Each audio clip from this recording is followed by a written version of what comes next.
Welcome to Productive Joy with Dr. Christie, where fun meets action. Hi, friends. Welcome to Productive Joy. I have such the honor and pleasure today to be with James Shaw, who is kind of a guru at a lot of things, but specifically in the real estate space. And when I asked him his title, he had to kind of say, I don't know, jack of all trades and expert at many, I think would be what I would say about you. But we are just so excited to have you here. And before we jump in, if you are listening to this and you would like to follow or subscribe or do the things, you can watch it on YouTube or you can get it on any podcast spot. But really and truly, we'd just love to know that you are interested in following this space. So, James, much more importantly, it takes about 30 seconds for somebody to decide they want to keep listening. So I would love for you to tell us something about your story that you think will make people go, oh my gosh, I've got to hear the rest of this. Okay, that's a great question. I think it was responding in the moment of uncertainty led to some amazing opportunity. That's the truth. So uncertainty shows up, I take action, and I call it luck, but it's more than that. And it has totally changed the path of my life to a way that I never thought would be possible. And now it's like living the dream, basically. Yeah. Well, and I've kind of seen it vicariously. So you Mhm, happen to be neighbors with one of my best friends. mhm. And she was telling me what you were doing in this space when the pandemic hit. So the pandemic really was a pivotal moment for you. Am I right? It totally was. Yes, 100%. So tell us what happened.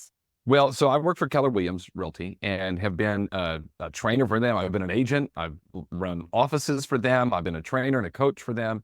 And I was at an event in Mazatlan, Mexico, teaching for our Central American offices. And that this happened like as everything is kind of really unraveling. In fact, I was there. I remember speaking and going back to my room, and I flipped on the news, and then we got one channel in English in Mazatlan, and so that's the one I watched, and it said at the bottom of the screen, Tom Hanks has COVID. And that's kind of like the moment everyone took it seriously, it feels like. In fact, I'll often meet people who go, oh yeah, I remember where I was when I found out Tom Hanks had COVID. It was like, if Tom Hanks can get it, like this is legit. If you think about it, Christy, Tom Hanks lived on an island by himself and still got it. Yeah. That's a Castaway joke. It's actually really funny. But anyway, I so like it. that's kind of, Wilson. yeah, right. So this is kind of when it started to unravel. And then everything gets canceled, and we all remember that. We don't have to go back there, but we remember it. And I'm going back to the airport. And at the time, my job was every Sunday I got on a plane and flew to a city and did a full day event. And then Monday night, got on a plane, flew to another city, did a full day event. And then Tuesday night, flew home. And then Wednesday, Thursday, and Friday, I worked on launching the next series of events. The event I would do as a 7-week program. So I'd repeat these cities. And it became very clear that we were not going to be doing that anymore. Right. And the challenge with that is if I don't do these events, I don't get paid. And I need to get paid, right? We've got life to fund. And so immediately I thought, all right, if I'm nervous about this and my job is to go out and teach people how to focus on the plan and not the problem and keep their emotions between the lines, and yet I'm kind of a little wonky, then others are going to be too. And so what I decided to do was host a morning mastermind call for real estate agents to keep their mindset focused and move in the right direction. Because we were certainly unsure about, how do you go list a house? How do you go take a buyer out? Think back in the beginning of the pandemic, they're just stay home, stay home. And so I thought, we need a spot where we can at least keep our mindset right and keep us focused on doing things that will create some momentum so that we still have income and resources and people to serve.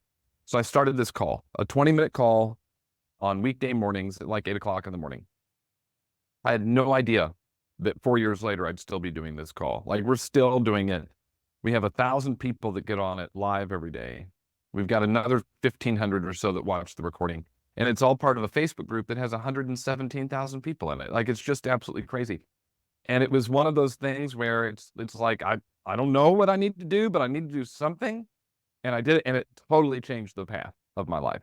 That is so cool. You listened, right? You saw a need, fill a need. I've used the Yeah. example before of Rodney Copperbottom from Robots, right? Like he was the robot that saw a need and filled a need.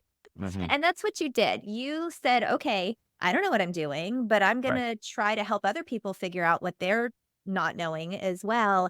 And I've seen what you do at your events now, because this went Mhm. from a, 8 a.m. call to Right, events all over the country where you bring your right. real estate agents together. And it's first of all like a party. Secondly, these people love you Hmm.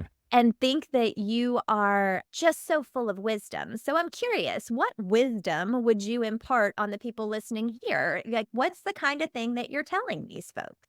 Well, I think the one is if I look, I am not full of wisdom. And I always try to tell people I don't have all the answers, but I'm gonna help find them. And I look at myself as like, here's the way I think you can really pour into people is instead of feeling like you need to be the library, what you really just need to be is the librarian.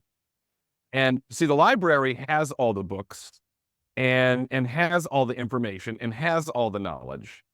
But the librarian doesn't. The librarian just knows where to find the book and where to pull it and what's in it. And I think if we want to be the library, that's a lot of pressure because we constantly have to be knowing things and proving how smart we are to people. But if you choose to be the librarian instead, which is, hey, let me point you in the right direction. Oh, you're looking for something like that? Let's go look over here. And I see myself as a librarian.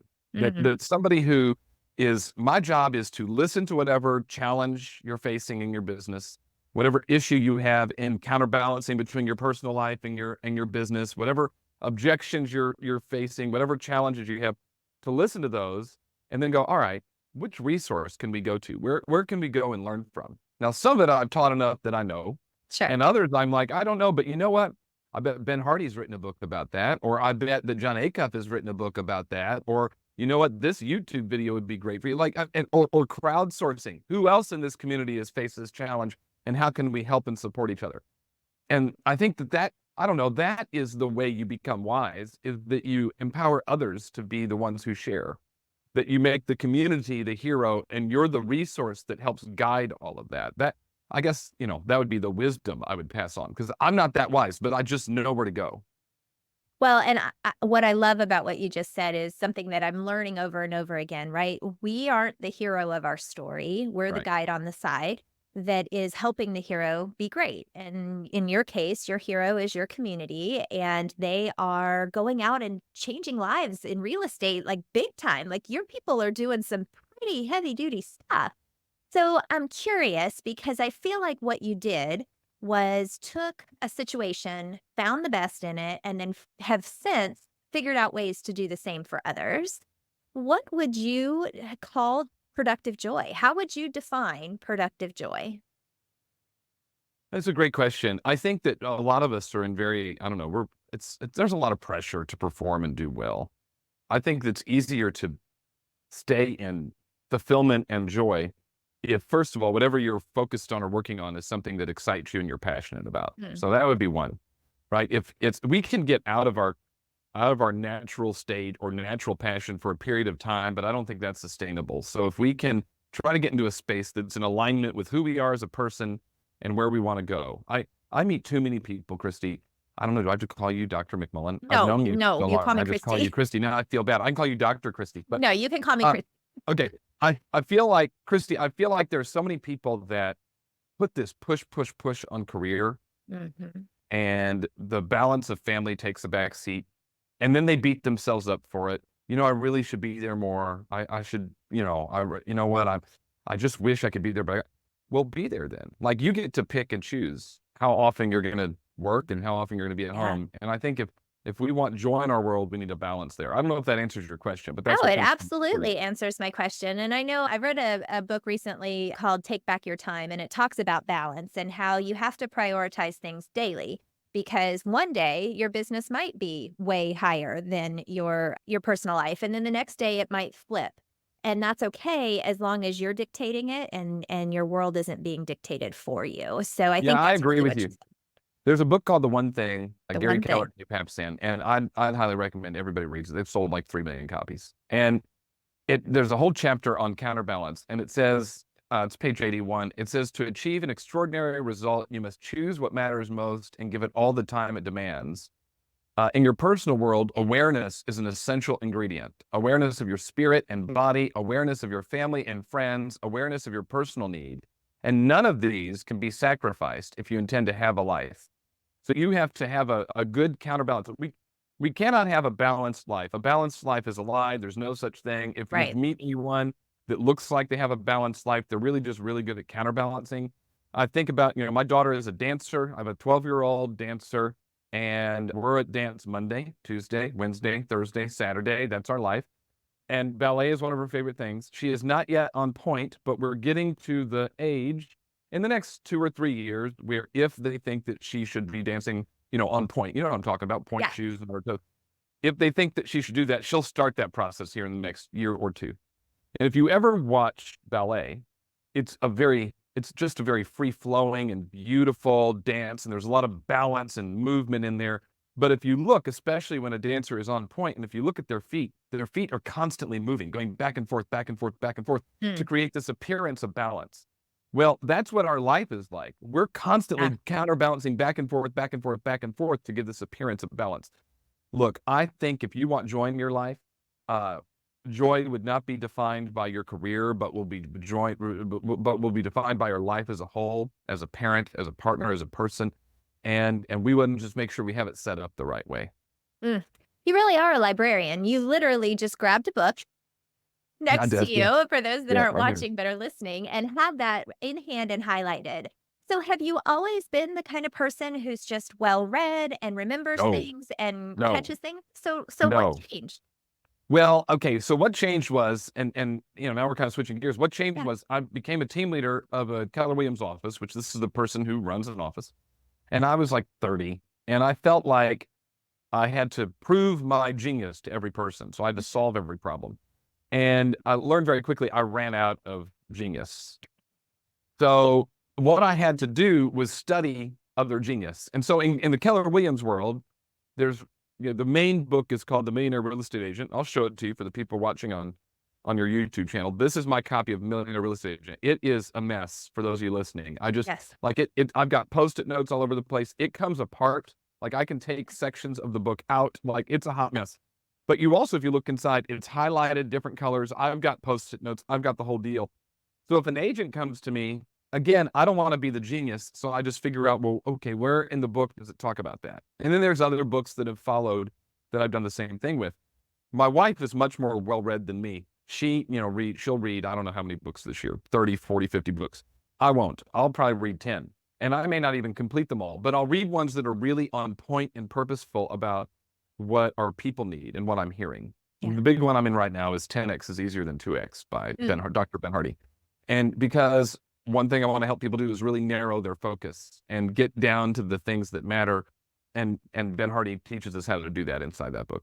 So that's a big one. John Acuff's book, Finish, because I've tended to be a chronic starter and not a finisher. All of these ideas and stuff I want to do, but never get them done. And I don't know, but I wouldn't say I'm well-read. But then I get very excitable about those things and want to share it with other people to help them have the same experience that I had as well. I love that, and you're authentic with it, right? Because you might not finish the book, but you're gonna get what's most important. I've discovered that podcasts do that for me too. Yeah. I'll listen to an author on a podcast and go, "Ooh, yeah, that's the nugget that I want," versus I'm gonna read all 200 pages of the book. I'm gonna go to that section now and learn more about the thing that person talked about. There's power in that. I think what's most impressive with you is that you don't keep it to yourself. You recognize that others might benefit from the space that you have found and the learnings that you have done. So tell us a little bit more about your morning inspiration, your morning conversations, 20 minutes. How do you decide what to talk about? Some days I make it up when I start the call, true story. And other days, I don't know, I pay attention to what our community is saying they need and try to find a resource for them. Here's the key to that call. It's mostly, I do the least amount of talking on that call Good. out of anybody else. So if we went and if we timed the 20 minutes, I might be total talking 3 or 4 minutes. And the other, 17 minutes is filled by the community. So I've got a topic. The topic is often dictated by what I'm hearing they need help with. And then we start the call and I go, all right, here's what I'm hearing. I'm hearing this is a challenge you have. Here's a resource. It's usually a book. And so I'll read a paragraph or 3 sentences from the book. And then I go, all right, what do you think? And boom, hands go up, hands.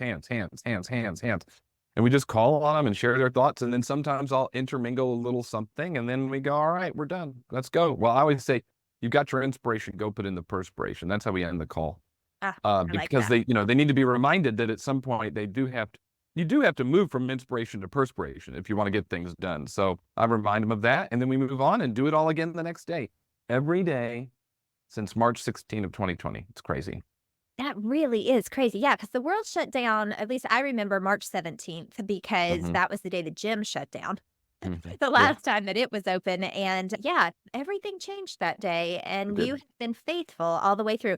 Gosh, James, you've said so many things that I'm trying to capture in my own brain. Things like be a librarian. I just love that.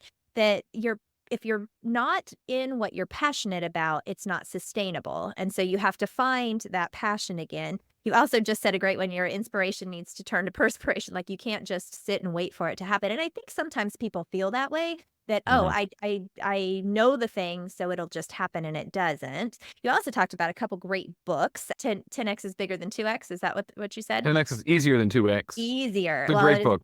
it is bigger, I guess, technically, but easier Mhm, is better. mhm.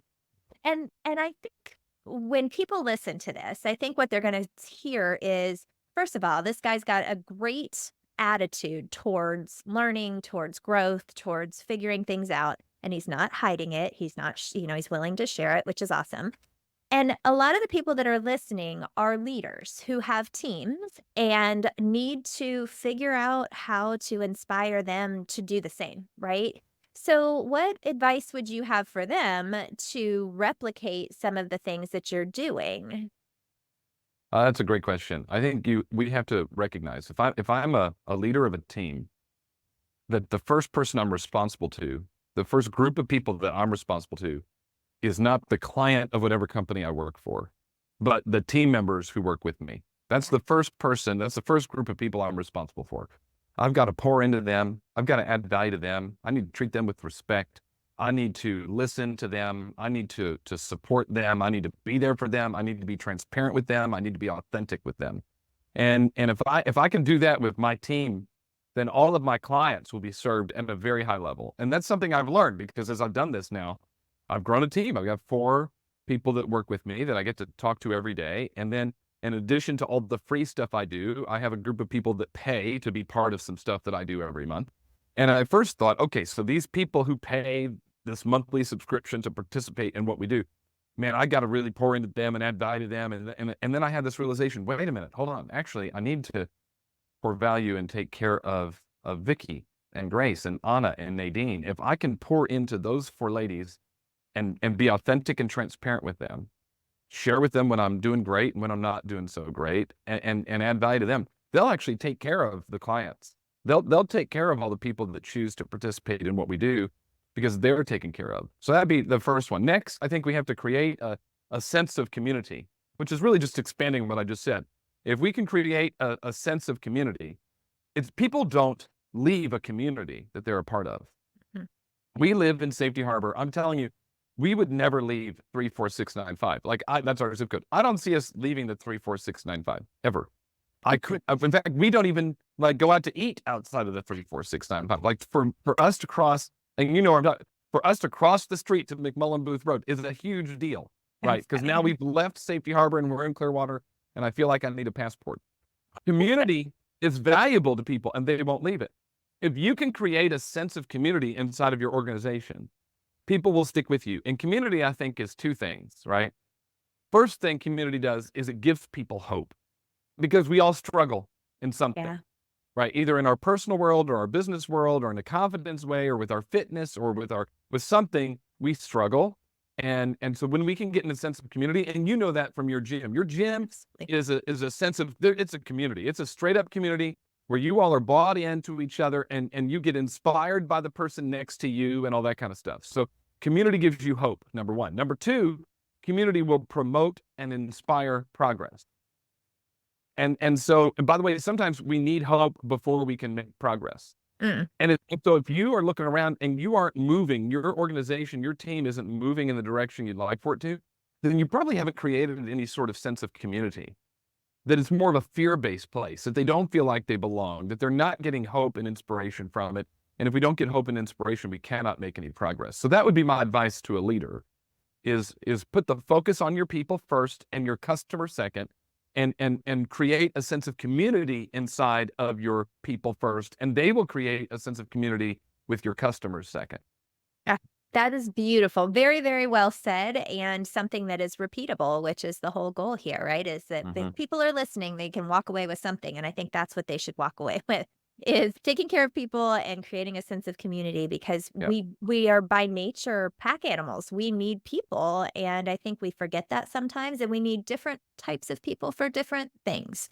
So what you've done is created a group of people that are able to work together or in the same field, but then it's so much more than that. And that's what I saw when I had the privilege of being a teeny tiny part of one of your events was the people that were there knew each other. They loved each other, they Yeah. cared about each other, and they were willing to take risks because had created that atmosphere. So kudos to you. That is Thanks.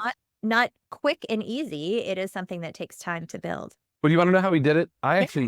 I would respectfully argue it actually could be quick and easy if you show up as your authentic self all the Hmm. time. Like instead of having to show up and just try to feel like you need to be something, just show up and be who you are. And I think people will buy into you. They want to be inspired by you. I don't think we have to, it doesn't have to take a long time. I remember one of my coaches telling me one time when I was taking a job at a Keller Williams office that needed to kind of be turned a little bit. This Yeah. office was struggling and moving the wrong direction, and we needed to shift it to move the right direction. And I got on my phone with my coach and I said, I'm realizing this is going to take longer to help turn this thing around than I thought. And he goes, well, what do you mean? And I said, well, this is a really big ship, right? This is the example I use because we had a lot of agents and we're operating at a high level, and yet there was stuff to fix. I said, it's a really big ship and it's just going to take a long time to turn a really big ship. And he was like, it'll take as long or as short as you choose for it to. Ooh. And if you can want to get very purposeful and authentic with your people about here's where we are, here's where we need to go, and here's what's got to have to happen to get us there. And you can get buy-in from that, you can actually turn something around pretty quickly. And so I think if you just show up authentically and are honest about where you are and where you want to go and what it's going to take to get there, and the people buy into that, you can make a pivot very fast. Well, and you proved that absolutely in your career shift that you weren't even looking for. No kidding. Yeah, that's exciting. All right, so are you ready for some rapid fire questions? All right, let's do it. Oh, Hopefully I I know get you're these excited. right. Okay, number 1. Yeah. What is your definition of fun? Well, first thing is be fun is hanging out with my family. I always tell people my wife is way better looking and my daughter is way more fun than anybody else I know. So hanging out with them is fun. Love it. Oh, great answer. All right, so how do you know, this is interesting, but followed up perfectly. How do you know when you're showing up as your authentic self?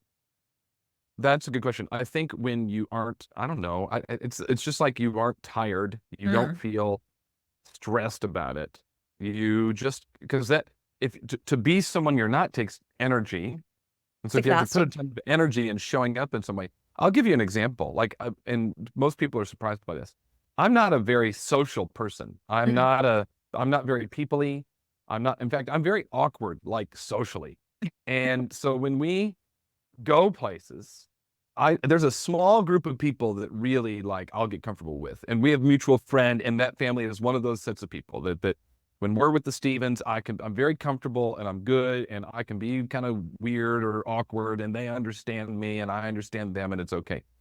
But when we get it's in large groups, I feel like I have to mentally prepare to Mhm. be there in a large group setting and interact with people. And then when I go home, I'm wiped out, Yeah. like absolutely wiped out. And so that's because I'm not, I just have to be somebody I'm not in that moment because I'm not naturally very people-y. And I think so if you're getting wiped out, you're outside of your authentic self. Ah, good advice. Very, really, really powerful. All That was right. not So, rapid fire. I'm sorry. That was a very long no, answer, it but was a perfect answer. Perfect answer. So, how do you channel your best self on your worst days? oh my gosh, you should answer that question because I know there are days you don't want to go to Burn Body Beach Camp and yet you go anyway. That's true. That's So true. you tell me, I want to know from you, Dr. Christie, how do you show up on your worst days?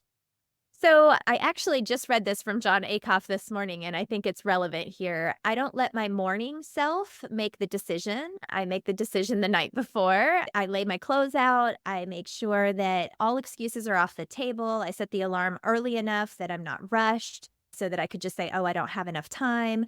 And I find accountability.